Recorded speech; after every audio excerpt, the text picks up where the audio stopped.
Okay guys, we're back with another setup video on Assetto Corsa. This time we're going to Brands Hatch and we're driving the 650s GT3. We're going to go through a quick little track guide just to give you the braking points. So we're going to be going into 6th gear and we're going to be looking out for the two orange cones on the left. We're going to brake just past the first one, going down into 4th gear, trying to hit that curb on the inside and getting on the power early just to stop yourself running wide. Into 5th gear, and then we're going to look for the shadow on the floor where we're going to brake just before it, down into 2nd gear and take tight as line into that apex as you can. Getting on the power early, into 3rd gear early again, then into 4th gear, then back down into 3rd gear, and you want to swing it into that apex and get on the power early as possible again, into 4th gear, then into 5th gear, then we go down into 3rd gear on that the red board on the right there. You see me go down into 3rd gear at that point, hard on the power through 3rd gear, then 4th once we're out of the corner, going down the straight, going into the fastest point on the track now, where we're going into the really fast right hander where we're going to take this in 5th gear. We're going to go down into 5th gear, just past the red board on the left again there, staying in 5th gear on the power early, use a bit of curb on the left, braking down now into 4th gear. We're just going to skim that curb and use a little bit of curb if you need to on the left there. The curbs are not like in project cars on this track. You can really use them. Then we're going to go down into 4th gear for this corner on the power again really early, then into 5th gear, then back down into 3rd gear on that red board on the right again there, and then on the power early into 4th gear. We just lost the back end a little bit there, lost maybe 2-3 attempts. There was definitely a couple of attempts we lost there. You can see the ghost pull ahead there.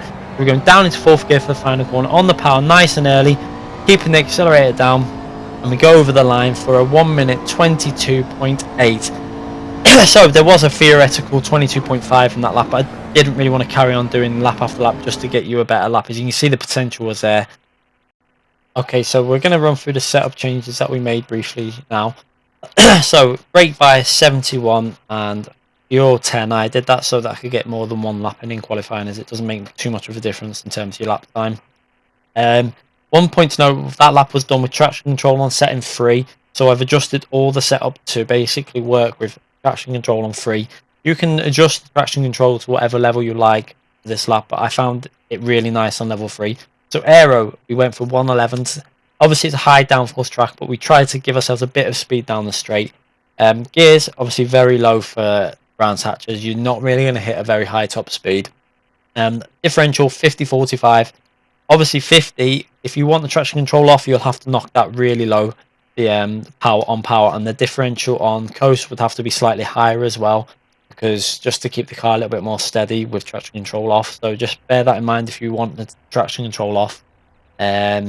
With regards to the suspension changes we made, we lowered the suspension slightly and we've added a bit more camber and adjusted the pressures very slightly there again. Obviously the springs have been adjusted slightly, I think, from the default, as you want that grip on the front end for Brands Hatch. Obviously higher cambers as well for Brands Hatch. You don't want to be running low cambers on Brands Hatch because it's about a lot of fast corners, etc.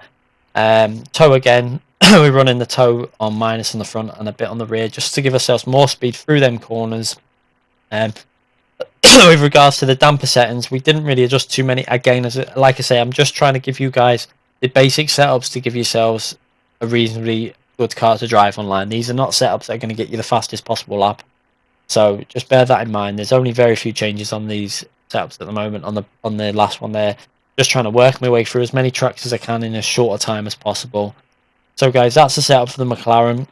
I hope it helps you guys out and I hope you enjoy using it around Brands Hatch. It's definitely a fun car to drive and very easy car to drive on traction control level 3. I'll leave you guys with the replay from that lap on the TV cameras.